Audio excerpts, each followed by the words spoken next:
میں جانتی ہوں کہ وہ میری حقیقت معلوم ہو جانے کے بعد وہ مجھ سے ہر تعلق ختم کر لے گا، شاید مجھ سے نفرت بھی کرنے لگے، لیکن میں فی الحال خود کو اس سے بات کرنے سے باز نہیں رکھ پاتی۔ نہ جانے کیوں میں دن بدن اس کی محبت میں گرفتار ہوتی جا رہی ہوں۔ اس کے غمناک لہجے پر ندا کو افسوس ہوا۔ سارا، تمہیں یہ بات کبھی نہیں چھپانی چاہیے۔ کچھ ہی دنوں کے بعد زونی اور نعمان کی شادی ہو جائے گی اور وہ حقیقت کو جان لے گا، لیکن تم اپنے ساتھ ساتھ اس کا بھی نقصان کر رہی ہو۔ سارا کو یہ احساس کبھی کبھی جھنجھوڑ کر رکھ دیتا، اور وہ سارا اس سے نہیں بلکہ زونی سے محبت کرتا ہے، اور اس سے بات کرتے ہوئے بھی وہ زونی سے بات کر رہا ہوتا ہے، لیکن اس کے باوجود اس سے دستبردار ہونا اس کے بس کی بات نہیں تھی۔ صرف کچھ ماہ میں ہی زونی اور نعمان کا نکاح ہونے والا تھا، اور دونوں ایک دوسرے کے ساتھ خوش تھے۔ جہاں نعمان نے زونی کی ہمراہی میں خود کو کافی حد تک تبدیل کر لیا تھا، وہیں زونی بھی اب اس کے ساتھ اترائی پھرتی۔ اسے بھی نعمان سے محبت ہو گئی تھی، اور درمیان میں بس رہا تھا موہت خانزادہ۔ سارا نے کتنی بار کوشش کی کہ وہ اپنی حقیقت کے بارے میں اسے بتا دے۔ کافی بار اس نے اس بات کا آغاز بھی کیا، لیکن ہمیشہ ہی یہ خوف اس پر حاوی ہو جاتا کہ موہت اسے نہ صرف بات کرنا چھوڑ دے گا بلکہ ہو سکتا ہے کہ اسے نفرت بھی کرے۔ اس شام آفس میں میٹنگ کے بعد فرحان اس سے ملنے کے لیے آیا۔ پورے 15 دنوں کے بعد ان کی ملاقات ہو رہی تھی، کیونکہ کچھ دنوں کے لیے فرحان بیرون ملک چلا گیا تھا۔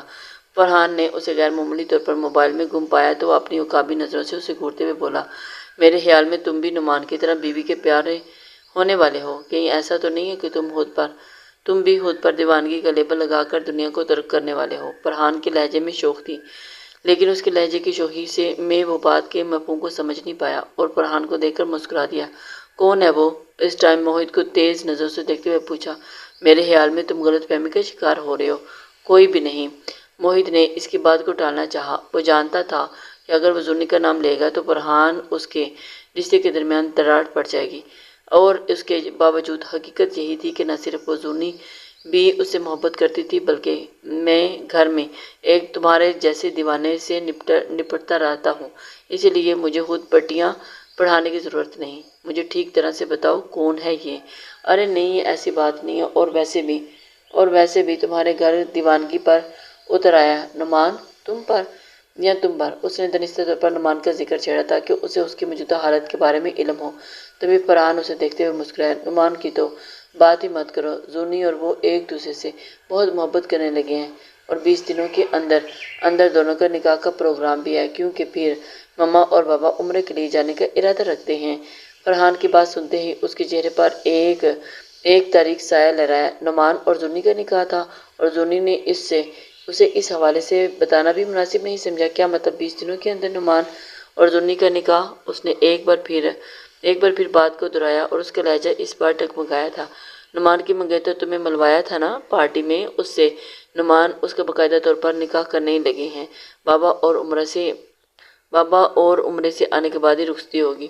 اور اس وقت یوں معلوم ہو رہا تھا جیسے اس کا دل بےتابی سے دھڑک کر فرحان کے سامنے ہی سارا راز کھول دے گا۔ اسے یوں محسوس ہوا جیسے اس کے ارد گرد دھماکے ہونے لگے ہیں۔ زونی نے اتنی بڑی بات چھپائی، حالانکہ ایسا کوئی دن نہیں تھا جس دن وہ ایک دوسرے سے بات نہیں کرتے تھے۔ معصوم چہرے کی آڑ میں چھپی ہوئی لڑکی اسے اتنا بڑا دھوکہ کیسے کر سکتی ہے؟ گھر میں پہنچتے ہی اس نے سب سے پہلے اس نمبر پر کال کی، اور سارا اس وقت اپنے کمرے میں ہی تھی۔ موہت اسے یوں ڈائریکٹ کال نہیں کرتا تھا، اور اس کی ہر کال پر اس کا دل دھڑک اٹھتا تھا۔ جانے اسے کیوں یوں معلوم ہوتا تھا کہ جیسے موہت کے سامنے اس کی حقیقت کھل گئی ہے۔ لرزتے ہوئے اس نے کال اٹھائی اور موبائل کان سے لگا لیا۔ تمہارا اور نعمان کا نکاح ہے 20 دنوں کے اندر، اور تم نے یہ بات مجھ سے چھپائی۔ اس کے سخت اور سنجیدہ لہجے پر سارا کا دل دھڑک اٹھا۔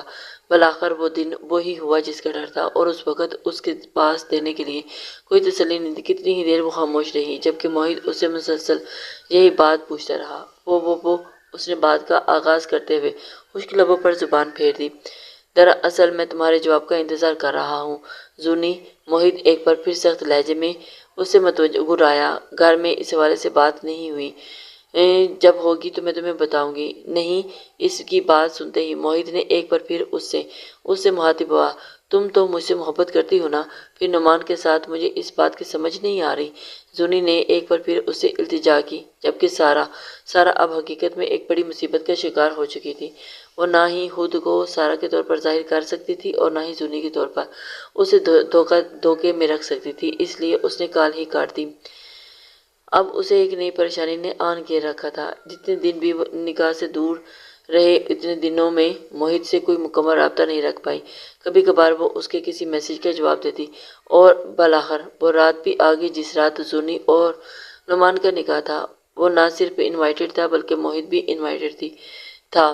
اس رات اس کا دل عجیب و غریب انداز میں دھڑک رہا تھا۔ اگر جہاں اس کا پردہ فاش ہو جاتا اور اسے بار بار یہی خیالات ڈرائے جا رہا تھے۔ نکاح میں آنے سے پہلے موہت کی کتنی ہی کالز اسے موصول ہوئی لیکن وہ اس کی کال اٹینڈ نہیں کر پائی۔ بالآخر وہ نکاح کے قریب میں آ گئی اور زونی اور نعمان کے ساتھ ساتھ بیٹھے ایک دوسرے کے ساتھ ہلکی پھلکی سرگوشیوں میں بات کرتے ہوئے ایک دوسرے کے ساتھ کافی خوش نظر آ رہے تھے۔ وہ شدت سے زونی کا چہرہ دیکھتی ہی رہ گئی۔ نہ جانے کیا تھا اس کے چہرے میں جو اس کے پاس موجود نہیں تھا۔ موہت اس سے بے انتہا محبت کرنے لگا۔ یہ سچ تھا کہ وہ اس کے بات کرنے کے انداز اور اس کے لہجے کا عادی ہوتا جا رہا تھا لیکن اسے یہ تو پتہ ہی نہیں تھا کہ یہ لہجہ زونی کا نہیں بلکہ سارا کا ہے۔ وہ تو سارا کا گھر بیٹا تھا اور اس ساری تقریب میں اسے موہت نظر نہیں آیا۔ شاید وہ آیا ہی نہیں تھا یا پھر وہ دیکھ ہی نہیں پا رہی تھی اور حقیقت یہ تھی کہ وہ یہاں پر اس کا سامنا بھی نہیں کرنا چاہتی تھی اور اسے یوں معلوم ہوتا کہ جیسے اسے دیکھتے ہی موہت اس کی حقیقت کو پہچان لے گا۔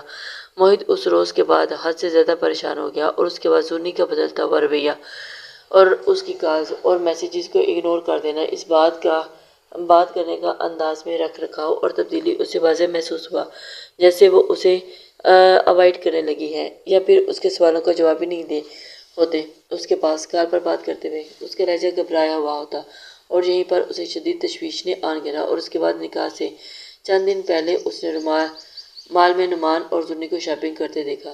اس نے دانستہ طور پر نعمان سے ملاقات بھی کی تھی لیکن زونی بس اسے انجان نظروں سے دیکھتے ہوئے مسکراتی رہی۔ اس نے نظر بھر کر زونی کو دیکھا تھا لیکن اس کے چہرے پر جان پہچان کی رمق بھی نہیں تھی۔ اسی وقت اس نے زونی کے سامنے ہی کھڑے ہو کر نامحسوس طریقے سے اسے میسج بھیجا لیکن اس کے ہاتھ میں موجود موبائل اس کے سامنے تھا جس پر کسی بھی طرح کا کوئی پیغام موصول نہیں ہوا۔ لیکن اس وقت موہت کی حیرت کی انتہا نہ رہی جب اس کے موبائل پر جوابی میسج موصول ہوا جس میں اسے بتایا گیا کہ وہ اس وقت ماما کے پاس ہیں جبکہ زونی اس کے بالکل سامنے کھڑی تھی۔ یہیں سے اس کی حیرت کا آغاز ہوا تھا اور اس روز کے بعد اس نے مکمل طور پر کھوج نکالنا شروع کر دی۔ آج رات بھی وہ موجود تھا نکاح میں اور اس کے سامنے ہی زونی اور نعمان کے ایک دوسرے کے ساتھ بے حد خوش نظر آ رہے تھے اور اس رات اسے اس لڑکی نے زونی کا نمبر لا کر دیا تھا اور پھر اس کا باقاعدہ طور پر زونی نے رابطہ بھی ہونے لگا اور اس نے عقابی نظروں سے اس لڑکی کو گھورا۔ وہ لڑکی آج بھی وہاں پر موجود تھی اور اس کے چہرے کی الجھن بھی واضح تھی اور اس نے ایک بار پھر اسی نمبر پر کال کی اور سامنے موجود لڑکی کا موبائل بعد اٹھا۔ اس لڑکی نے ہوپ سے ادھر ادھر دیکھتے ہی کال کاٹ دی۔ پلیز نعمان کے ساتھ نکاح مت کرو زونی، اس نے اسی نمبر پر میسج بھیج دیا۔ وہ مسلسل اس لڑکی کا جائزہ لے رہا تھا۔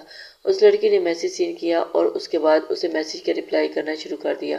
تبھی اس کے موبائل پر جوابی میسج موصول ہوا کہ میں بہت مجبور ہوں، پلیز موہت پلیز مجھے بھول جاؤ۔ اس وقت موہت کی آنکھیں حیرت اور غصے سے پھٹی کی پھٹی رہ گئی۔ اس لڑکی کی اصلیت اور اس کے سامنے آج 5 ماہ گزر چکے تھے اور ان 5 ماہ میں اسے جتنا پاگل بنا سکتی تھی بنا چکی تھی اور اس نے اس کے جذبات کے ساتھ کھیلا تھا اور اس کے سامنے ہی زونی اور نعمان کا نکاح ہو گیا۔ موہت کی نظریں بس اس وقت قہر برسا رہی تھی۔ اس لڑکی نے خود کو ایک بڑی مصیبت میں ڈال دیا تھا۔ وہ جانتی بھی نہیں تھی کہ موہت خانزادہ کے ساتھ کھیلنے کا انجام کیا ہو سکتا ہے۔ موہت نے نامحسوس طریقے سے اسے پکڑا اور بازو سے گھسیٹتے ہوئے وہاں لے آیا جہاں پر کوئی بھی نہیں تھا اور وہ لڑکی موہت کو دیکھ کر سکتے میں چلی گئی۔ بس ساکت نظروں سے وہ موہت کو دیکھ رہی تھی جس کی آنکھیں اس وقت شدت جذبات سے سرخ ہو رہی تھی۔ تم نے اپنی موت کو دعوت دی ہے، تم جانتی بھی نہیں کہ تم نے موہت خانزادہ کے ساتھ کھیل کر کتنا بڑا رسک لیا ہے۔ وہ اس کے چہرے پر جھکتے ہوئے سنجیدہ لہجے میں اسے دیکھ رہا تھا، کہہ رہا تھا اور اس کی سنجیدگی اور وحشت کو دیکھتے ہی سارا کی سانسیں رکنے لگی اور اسے یوں محسوس ہوا جیسے آج اس کا دن اسی وقت بند ہو جائے گا اور اس کے بعد اس کی حقیقت اس کے لیے مصیبتوں کا آغاز ہوا تھا۔ میں جانتی ہوں میں نے آپ کے ساتھ جو کیا وہ بہت غلط تھا لیکن پلیز میرے پاس ایک شرط مان لیں، مجھ سے نکاح کر لیں، چاہے پھر ایک رات کے لیے ہی۔ اس کے سامنے منت کرتے ہوئے گڑ گڑا رہی تھی۔ نہ جانے اس کے دل میں کیا سمائی اور اس نے موبائل نکالتے ہی فرحان کو کال کی، میرے فلیٹ میں آدھے گھنٹے کے لیے اندر ایک مولوی اور چند گواہوں کو لے کر آ جاؤ۔ فرحان یہ سارے معاملے سے لا علم تھا، نہ جانے وہ اس لڑکی کے پیچھے کیوں پڑ گیا تھا۔ میں صرف ایک رات کے لیے تم سے نکاح کر رہا ہوں، تمہاری اس خواہش کو پورا کرنے کے بعد صبح تمہیں آزاد کر دوں گا، لیکن ایک رات میں ہی تمہیں اچھی طرح باور کروا دوں گا کہ تمہاری حیثیت کیا ہے۔ اس کی جانب دیکھتے ہوئے اتنی سخت لہجے میں کہہ رہا تھا کہ وہ بس سن ہو کر اسے دیکھتی رہ گئی تھی۔ اسے اندازہ بھی نہیں تھا کہ اس نے کس کے ساتھ کھیل کھیلا ہے اور کسی کے جذبات سے کھیلنا کس قدر برا ہے۔ تمہیں شرم نہیں آئی؟ صرف چند پیسوں کی خاطر اپنے ہوس مٹانے کے لیے تم نے مجھے استعمال کیا اور میرے جذبات کے ساتھ کھیلا، موہت خانزادہ کے ساتھ کھیلا تم نے۔ اور اس پر چیخ رہا تھا۔ وہ بس کانپتے ہوئے اسے دیکھ رہی تھی۔ اسے ہوس کا نام مت دینا، میں آپ سے بے حد محبت کرتی ہوں اور قیامت تک آپ کے ساتھ رہنا چاہتی ہوں، بلاہر وہ اس کے سامنے اقرار کر گئی۔ اسے کبھی بھی قبول نہیں تھا کہ وہ شخص اسے ہوس پرست کہتا۔ موہت نے آگے بڑھ کر اس کے بالوں کو اپنی مٹھی میں تھام لیا۔ سارا کی آنکھوں سے آنسو لگاتار بہہ رہے تھے۔ تم جانتی بھی ہو کہ محبت کا مطلب کیا ہے؟ وہی جو تم نے خود اخذ کر لیا۔ تم جیسی لڑکیاں صرف طوائف بنتے ہوئے اچھی لگتی ہیں، نہ کہ بیویاں۔ اس نے سارا غصہ اس پر نکال دیا۔ وہ بس روتے ہوئے اسے دیکھتی رہ گئی۔ جتنی محبت اس کی تحقیر ممکن تھی، اتنی تحقیر وہ شخص کر چکا تھا، اور اس کے طنز، اس کے مضحکہ خیز لہجہ اور اس کا انداز اس سے باور کروا رہا تھا کہ وہ اس کی زندگی میں کتنے مصائب لے کر آنے والا ہے۔ کچھ دیر کے بعد فرحان قاضی اور گواہوں کو لے کر آ گیا اور اسی فلیٹ کے اندر اس نے نکاح کر لیا۔ فرحان نکاح ہونے کے بعد چلا گیا، لیکن اس کی آنکھوں میں ابھی بھی سوالات تھے۔ لیکن موہت کے غصے کے آگے وہ خود بھی بے بس تھا۔ اس نے اپنا موبائل اٹھا کر اپنے بھائی کو میسج کر دیا کہ وہ ندا کے پاس ہے، اور ندا کو بھی اس نے مختصر سا سمجھا دیا کہ وہ اس کی بات کا مان رکھ لے۔ وہ نہیں جانتی تھی کہ اسے کب تک یہاں سے جانے دیتا، لیکن شام کو ہر حال میں وہ گھر ہی پائی جاتی۔ نکاح ہو چکا تھا، تبھی مسکراتے ہوئے اس کی جانب بڑھا، اور اس کی مسکراہٹ بھی اسی کی طرح زہریلی تھی، اور اس نے سارا کو کمر سے تھام کر اپنے قریب کر لیا۔ مجھ سے میری محبت کو چھین کر خود کو خوش قسمت تصور مت کرنا، میں تمہارا گھمنڈ صرف ایک پل میں ہی ریزہ ریزہ کر دوں گا۔ اسے بیڈ پر پھینکتے ہوئے وہ شدت سے اس پر حاوی ہوا، اور اس کے جسم پر ان گنت نشانات چھوڑتے ہوئے اس نے اس کی اتنی تذلیل کی کہ وہ اپنی ہی نظروں میں گر گر کر رہ گئی تھی۔ اور اس کی قربت صرف قربت نہیں تھی، بلکہ ایک ایسا بدلہ تھا جو وہ اپنے بدن سے چکا رہی تھی۔ تم ساری زندگی اپنے جسم پر میری چھاپ تلاش کرتی رہ جاؤ گی، میں نہیں چاہتا کہ تم ان لمحوں کو خود سے دور کر پاؤ۔ موہت نے اس پر ساری وحشت نکال دی۔ سارا کی منتیں اور سسکیاں اسی کمرے میں دب کر رہ گئی۔ رو رو کر اس کا برا حال تھا۔ تب بھی وہ اسے غصے سے دیکھتے ہوئے ایک بار پھر اس کے قریب آیا اور اپنا گندا وجود لے کر یہاں سے چلی جاؤ، یہ نہ ہو کہ یہ میں سب کرنے کے بعد تمہارا گلا دبا دوں۔ وہ اپنا ٹوٹا پھوٹا وجود لے کر وہاں سے چلی گئی۔ سب کچھ ختم ہو چکا تھا اور اس کے نام پر قید ہو چکی تھی۔ اپنی عزت گنوا دینے کے بعد اس کے پاس گنوانے کے لیے کچھ بھی نہیں بچا تھا۔ اسے سوچ لیا تھا کہ ہر چیز کا اختتام ہو گیا ہے، لیکن وہ یہ نہیں جانتی تھی کہ یہ تو بس شروعات تھی۔ موہت خانزادہ نے قسم کھا لی تھی اسے ہر طرح سے برباد کرنے کی۔ گھر جانے کے بعد وہ خاموشی سے اپنے کمرے میں چلی گئی تھی۔ اس وقت اس میں ہمت نہیں تھی کہ وہ کسی کا بھی سامنا کر پاتی۔ فریش ہونے کے بعد وہ آئینے کے سامنے آ کر کھڑی ہوگی اور ایک بار پھر اس کی آنکھوں کے آنسو ٹپکنے لگے تھے۔ تبھی اسے اپنے موبائل پر ایک میسج موصول ہوا اور اس نے موبائل اٹھا کر دیکھا۔ یہ مت سمجھنا کہ تم یہاں سے جانے کے بعد آزاد ہو چکی ہو، 2 دنوں بعد دوبارہ اسی فلیٹ میں تمہارا انتظار کروں گا۔ اسے یوں محسوس ہوا جیسے یہ پیغام نہیں بلکہ اس کے لیے سزائے موت ہو۔ 2 دن اس نے اس گھر میں پڑے پڑے ہی گزار دیے۔ نہ ہی وہ یونی کے لیے گئی اور نہ ہی گھر کے لوگوں سے ملاقات کر رہی تھی، اور اس کے بھائی اور اس کا باپ اس کے اس حالت میں دیکھ کر اداس تھے۔ لیکن اس نے سب کو یہ کہہ کر تسلی دے دی کہ اس کی طبیعت ٹھیک نہیں ہے۔ 2 ہی دنوں میں وہ بری طرح سے مرجھا کر رہ گئی تھی۔ جب اسے ایک بار پھر موہت کا میسج موصول ہوا، 2 بجے تم مجھے میرے فلیٹ میں ملو، خبردار 2 بجے سے 1 منٹ بھی اوپر نہیں ہونا چاہیے۔ اس کا دھمکی آمیز لہجہ اس کے لیے قیامت سے کم نہیں تھا۔ وہ بس بے بسی سے روتی رہ گئی تھی، اور اپنی بے بسی پر ماتم کرنے کے علاوہ اس کے پاس کوئی اور راستہ نہیں تھا۔ بلاخر 2 بجے کے قریب وہ اس کے فلیٹ کے سامنے تھی۔ مرے مرے قدموں سے وہ فلیٹ کے اندر چلی گئی۔ محبت نے اس کے ساتھ غداری کر دی۔ محبت اس کے بس کی بات نہیں تھی۔ بے شک اس نے غلطی کی تھی، لیکن موہت سے دل کی گہرائیوں سے محبت کرنے لگی تھی۔ ارے واہ، تم تو ٹائم کی پابند نکلی۔ موہت نے اسے دیکھتے ہی طنز کا تیر پھینکا تھا، جبکہ وہ بس خاموش نظر سے اسے دیکھتی رہ گئی۔ تم جانتی ہو کہ تمہاری قیمت چند ہزار سے زیادہ نہیں، لیکن اس کے باوجود تم پر لاکھ انویسٹ کیا۔ اس نے اشارہ کیا تو وہ اس کے قریب آ کر بیٹھ گئی، جبکہ وہ اس کی طرف تنزیہ مسکراہٹ اچھالتے ہوئے بولا، مجھے معاف کر دیں پلیز۔ اس کے سامنے ہاتھ جوڑتے ہوئے وہ ایک بار پھر سے رو پڑی تھی، لیکن سامنے موجود شخص کے دل میں رحم نام کی چیز نہیں تھی۔ وہ اسے عزت نہیں چھین رہا تھا، اس کے لیے اتنا ہی کافی تھا کہ وہ اسے نکاح کے بعد استعمال کر رہا تھا۔ میں تمہیں معاف کر دوں، لیکن اس سے پہلے کہ تمہارے دل سے پیسوں کی ہوس تو نکال دوں۔ اور اس کے بے حد قریب آ گیا تھا۔ میں آپ کے سارے پیسے واپس کر دوں گی، لیکن پلیز میرے ساتھ یہ سب کچھ مت کریں۔ جس روز پیسے لوٹا دو گی اس روز دیکھ لیں گے۔ اس نے سخت نظروں سے اسے گھورتے ہوئے اس کی زبان بند کر دی، جبکہ ایک بار پھر وہ اس کے ساتھ وہی وحشتناک کھیل کھیل رہا تھا۔ اور پھر اس کے بعد یہ سلسلہ چل نکلا اور وہ دوسرے تیسرے روز اسے اپنے فلیٹ میں طلب کر لیتا۔ تقریباً 1 ماہ ہو چکا تھا اور اس 1 ماہ میں وہ خود سے بھی عاجز آ چکی تھی۔ موہت بھلے ہی اس کا شوہر تھا، لیکن اسے جس طرح چھوتا، جس طرح اس کے الفاظ اس کے لیے استعمال کرتا، یوں محسوس ہوتا جیسے وہ ساری زندگی ہی اس شخص کی قید میں گزار دے گی۔ اس وقت نیزا کے ساتھ جویلری شاپ کے سامنے کھڑی وہ وہاں کے دیے ہوئے چند زیورات دیکھ رہی تھی۔ یہ وہ زیورات تھے جو اس کی ماں نے اس کے لیے بنا کر رکھ دیے تھے اور انہیں وہ ہمیشہ سنبھال کر رکھتی تھی۔ تمہیں انہیں نہیں بیچنا چاہیے، اپنے بابا سے بات کر کے دیکھ لو نا، نیدا نے اسے سمجھانا چاہا، جبکہ وہ جانتی تھی کہ اس کے باپ یہ سب کچھ جاننے کے بعد نہ جانے اس کے ساتھ کیا سلوک کرے گا۔ مجھے ہر حال میں اس اذیتناک زندگی سے چھٹکارا پانا ہے۔ میں اسے 1 لاکھ دے کر نجات حاصل کر لوں گی نیدا۔ اس روز وہ اس سے ساری جویلری بیچ دی اور پھر وہ پیسے لے کر جا کر موہت کے سامنے رکھ دیے۔ مجھے ان کی ضرورت نہیں ہے، یہ آپ اپنے پاس رکھ لیں۔ موہت بس اس کے آنسوں کے درمیان کہی گئی بات پر اسے دیکھتا رہ گیا۔ نہ اس دن موہت نے اسے روکا اور نہ ہی وہ رکی۔ وہ واپس پلٹ آئی اور وہ شخص صرف 1 ماہ تک اسے اپنے نام کی قید میں رکھ پایا اور آج وہ اس کے نام کی قید میں تھی، لیکن وہ قید سخت ہونے کے باوجود بھی اسے پھر بھی اچھی لگتی۔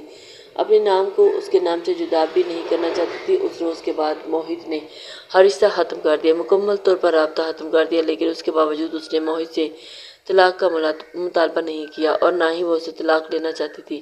اس روز کے بعد اس نے ہر ممکن کوشش کی تھی کہ اس سے بات کرنے کی، لیکن وہ اپنے سارے رابطے ختم کر چکی تھی۔ اس روز وہ آفس میں تھا جب فرحان اس کے آفس میں چلا آیا۔ کیا بات ہے موہت، میں کافی دنوں سے تمہارا اترا چہرہ دیکھ رہا ہوں۔ اس نے موہت کی بے دہانی کو دیکھتے ہوئے اس سے پوچھا تھا۔ اس روز موہت نے ساری حقیقت اس کے سامنے کھول کر رکھ دی تھی اور فرحان اسے دیکھتا رہ گیا۔ دلی طور پر اسے احساس ہوا کہ اس نے صرف دوستی کا مان رکھنے کے لیے ایک لڑکی کی زندگی کو موہت کے حوالے کر دیا اور وہ اسے نوچتا رہا۔ تم محبت میں بری طرح ناکام ہو موہت، تم اس معصوم لڑکی کی بس اس بات کو سزا دیتے رہے کہ وہ تم سے محبت کرتی ہے، یا پھر اس بات کی سزا دیتے رہے کہ اس نے تم سے وہ محبت چھین لی جو کبھی تمہاری تھی ہی نہیں۔ فرحان کی بات کا کوئی جواب نہیں تھا اور اس کے پاس غلطی اس کی بھی تھی، اسے میرے ساتھ ایسا نہیں کرنا چاہیے تھا فرحان۔ وہ ابھی بھی دنیا جہاں کی بدگمانی سمیٹے بیٹھا تھا۔ اگر تم کسی کو صرف 1 بار دیکھنے کے بعد صرف اس سے محبت دعویدار بن جاتے ہو، یہ جانتے ہوئے بھی کہ وہ کسی اور سے منسوب ہے، تو پھر عمر کے اس نازک مرحلے سے گزر رہی ہے جہاں صرف چند میٹھے بول ادا کرنے والا انسان متاع جان بن جاتا ہے۔ فرحان کی بات سن کر وہ بس بے بسی سے سر جھکا کر بیٹھ گیا۔ اس روز اس پر یہ احساس شدت سے حاوی ہوا تھا اس نے اس لڑکی کے ساتھ بہت ناانصافی کی۔ اس کے نکاح میں تھی اور نکاح سے پہلے ہی اس نے اسے قریب بھی نہیں آنے دیا تھا، اور اس کے باوجود موہت اسے جن القابات سے نوازتا تھا، آج وہ القابات شرمندگی سے دوچار کر رہے تھے۔ فرحان نے اسے آئینہ دکھا کر چلا گیا، لیکن وہ شرمندگی کی اتھاہ گہرائیوں میں گر چکا تھا۔ بات بالکل حقیقت تھی۔ جس محبت کا شوق مناتے ہوئے وہ اسے نوچ رہا تھا، وہ محبت تو کبھی اس کی تھی ہی نہیں۔ اس نے ہر ممکن سارا سے رابطہ کرنے کی کوشش کی، لیکن اس نے اپنا نمبر تبدیل کر لیا تھا اور وہ اس کے کالج میں جاتا رہا، لیکن وہ اسے وہاں بھی نہیں ملی۔ بالاخر ایک روز اس نے نیدا کو روک لیا اور وہ کافی دنوں سے کالج نہیں آ رہی تھی اور میرا اس کے ساتھ کوئی رابطہ نہیں، نہ جانے کیوں۔ اب وہ ہر حال میں اس سے ملنا چاہتا تھا اور اس کے سارے رابطے ختم کرنے کے بعد وہ بس اس کے نام کی لاج رکھے بیٹھی تھی۔ اس نے سوچ لیا تھا کہ وہ محبت کو بس نام کی حد تک محدود رکھ کر ساری زندگی گزار دے گی، تب تک سب کچھ ٹھیک ہو جائے گا۔ ٹھیک تھا جب تک اس پر ایک اور قیامت نہیں ٹوٹ پڑی۔ اس روز وہ کچن میں کھانا بنانے میں مصروف تھی جب اسے زوردار طریقے سے چکر آیا اور لاؤنج میں بیٹھا ہوا فاروق اس کی جانب متوجہ ہوا۔ فاروق اس کا بڑا بھائی تھا اور بیٹیوں سے زیادہ عزیز رکھتا تھا۔ کیا ہوا چندا، تمہاری طبیعت تو ٹھیک ہے نا؟ جی بھائی، مجھے لگتا ہے شاید مجھے بلڈ پریشر کا مسئلہ بن رہا ہے۔ اسے کافی دنوں سے چکر اور متلی کا احساس ہو رہا تھا۔ فاروق اسے لے کر ڈاکٹر کے پاس چلا گیا اور اسے سامنے بیٹھی ڈاکٹر نے اس روز اس پر بم گرا دیا کہ وہ ماں بننے والی ہے۔ ایک ماں کی پریگنینسی ہے، وہ اس صورت میں اس کا زیادہ خیال رکھنا چاہیے آپ کو، وہ فاروق صاحب کو ہدایت کر رہی تھی۔ وہ بے یقینی سے اپنے سامنے بیٹھی بہن کو دیکھ رہے تھے جو سر جھکائے خود بھی ساکت بیٹھی تھی، آسمان سے گر کر کھجور میں بری طرح اٹک چکی تھی۔ وہ فاروق سے گھر لانے کے بعد پہلی بار اس نے منہ پر تھپڑ مارا۔ میں سوچ بھی نہیں سکتا تھا کہ ہم آستین میں سانپ پال رہے ہیں، تمہیں ہماری عزت کا خیال ہی نہیں آیا، بد کردار لڑکی۔ اس نے تڑپ کر بھائی کو دیکھا اور اس کا باپ صوفے پر سر جھکائے بیٹھا تھا جبکہ دوسرا بھائی بھی قہر بھری نظروں سے اسے گھور رہا تھا۔ وہ مسلسل اس بچے کے باپ کے بارے میں پوچھ رہے تھے لیکن اس نے موہت کا نام نہ لینے کی قسم کھا لی تھی۔ کیا معلوم وہ شخص لوگوں کے سامنے کہہ دے کہ یہ بچہ اس کا نہیں ہے۔ وہ سب کچھ برداشت کر سکتی تھی لیکن یہ داغ برداشت نہیں کر سکتی تھی۔ فاروق نے اسے کمرے میں بند کروا دیا جب تک کہ وہ اس بچے کی حقیقت کے بارے میں نہیں بتائے گی، اسے اس کی کمرے سے نہیں نکالا جائے گا۔ آج 4 دن ہو چکے تھے، نہ ہی اس کا کسی سے رابطہ تھا اور نہ ہی وہ اسے کمرے سے باہر نکلنے دینے سے اپنی قسمت پر رو رو کر ہلکان تھی۔ بہرحال اس روز اس کے باپ جاوید نے وہ دروازہ کھول دیا اور مجھے بتاؤ آخر تمہارے ساتھ اس گناہ میں کون ملوث ہے؟ یہ گناہ نہیں ہے بابا، وہ بری طرح سے رو پڑی۔ تمہارے ماں کے بعد میں نے تمہیں لاڈ پیار سے پالا تھا لیکن تم نے بھرے محلے میں میری ناک کٹوا دی۔ میں نے آپ کی عزت پر حرف نہیں آنے دیا بابا، یہ بچہ جائز ہے۔ وہ روتے ہوئے اپنے باپ کو بتا رہی تھی جبکہ وہ حیرت سے اسے دیکھ رہے تھے۔ کیا مطلب ہے تمہارا؟ انہوں نے ایک بار پھر اسے پوچھا تھا۔ بابا، میرا نکاح ہو چکا ہے اور یہ ایک ایسا سچ اس نے اگل دیا جس نے اس کے لیے مزید پریشانیاں پیدا کی۔ جاوید صاحب نے اسے پکڑا اور کمرے سے باہر لے آئے۔ مجھے بتاؤ کون ہے وہ؟ اس کے دونوں بھائیوں بھی غصے اور حیرت سے اسے دیکھ رہے تھے۔ وہ دونوں گر چکی تھی اس وقت، اسے پریشانی نے لاحق کر چکا تھا۔ اس کی سمجھ میں نہیں آ رہا تھا کہ وہ اپنے باپ اور بھائیوں کو کیا بتائے۔ ہمیں بتاؤ کون ہے وہ، اس کی پہچان بتاؤ تاکہ اس کے بچے سے اس سے چھٹکارا حاصل کیا جا سکے۔ نہیں بابا، میں اسے طلاق نہیں لینا چاہتی۔ اس نے روتے ہوئے باپ اور بھائیوں کے ساتھ ہاتھ جوڑ دیے۔ میں تمہاری زبان کاٹ دوں گا اگر آج کے بعد اس چیز کا ذکر بھی تم نے اس گھر میں کیا تو۔ اس کا بھائی فاروق غصے سے ایک بار پھر اس کی جانب بڑھا۔ خبردار، اب آپ کی ایک قدم بھی میری بیوی کی جانب نہیں بڑھائیں گے۔ تبھی وہ داخلی دروازے کی جانب میں کھڑا وجود اپنے رعبدار آواز میں مخاطب ہوا اور سارا کے دل کی دھڑکنیں وہیں تھم گئی۔ وہ لوگ بھی حیرت سے اس شان و شوکت بھرے شخص کو دیکھ رہے تھے۔ اس شہر میں اسے کون نہیں جانتا تھا؟ موہت خانزادہ، جس کے انٹرویوز آئے روز مختلف چینلز کی زینت بنے رہتے تھے۔ وہ سب حیرت سے اسے دیکھ رہے تھے۔ جب وہ سارا کی جانب بڑھا اور اسے تھامتے ہوئے اپنے سینے سے لگا لیا، سارا کی تو دھڑکنیں معدوم ہو چکی تھی۔ میں اس کا شوہر ہوں اور یہ میرا بچہ ہے۔ اس نے سارا کے کندھے پر گرد بازو پھیلا دیا اور آج اس کو ڈھونڈتے ڈھونڈتے یہاں آ پہنچا ہے۔ وہ اندر داخل ہوتے ہوئے اس کے بعد بھائی اور مسلسل اسے بچے کے باپ اور سارا کے شوہر کے متعلق پوچھنا چاہ رہے تھے۔ اسے یہ سن کر شدید حیرت ہوئی کہ سارا مار مرنے والی ہے اور اس کے ساتھ ایک ہی خوشگوار احساس نے بھی اسے گھیر لیا۔ سارا نے نم پلکیں اٹھا کر اسے دیکھا۔ موہت نے اس کے ماتھے پر لب رکھ دیا اور اس روز جاوید صاحب نے اسے ہمیشہ کے لیے اس کے ساتھ رخصت کر دیا۔ وہ شخص اتنا عزت اور مرتبے کے باوجود اسے یہاں پر اپنانے آ چکا تھا تو یقیناً اس سے بہتر اس کا خیال بھی رکھ سکتا تھا۔ وہ اسے لے کر فلیٹ میں واپس آ گیا اور سارا کو تو یقین بھی نہیں آ رہا تھا کہ وہ نہ صرف اس کے گھر تک آیا بلکہ اسے اپنے نام کے سہارے یہاں پر لے آیا۔ موہت اس کے گھٹنوں کے قریب آ کر بیٹھ گیا۔ حضور کی محبت ایک اوکھلا سا نام ہے جبکہ اس کے اندر چھپی جس احساس سے میں محبت کرتا ہوں وہ سارا ہے۔ مجھے تمہاری محبت نہ صحیح بلکہ تمہاری عادت لگ چکی ہے۔ اس روز اس نے اپنے ہر رویے کی معافی مانگ لی تھی سارا سے۔ وہ اسے پوری عزت کے ساتھ اپنا چکا تھا اور اسے وہی نصیب تھا جس سے لاتعلق ہو کر وہ مزید گناہگار نہیں ہو سکتا تھا۔ لسنرز، امید کرتی ہوں کہ آپ کو یہ ناول پسند آیا ہوگا۔ اپنے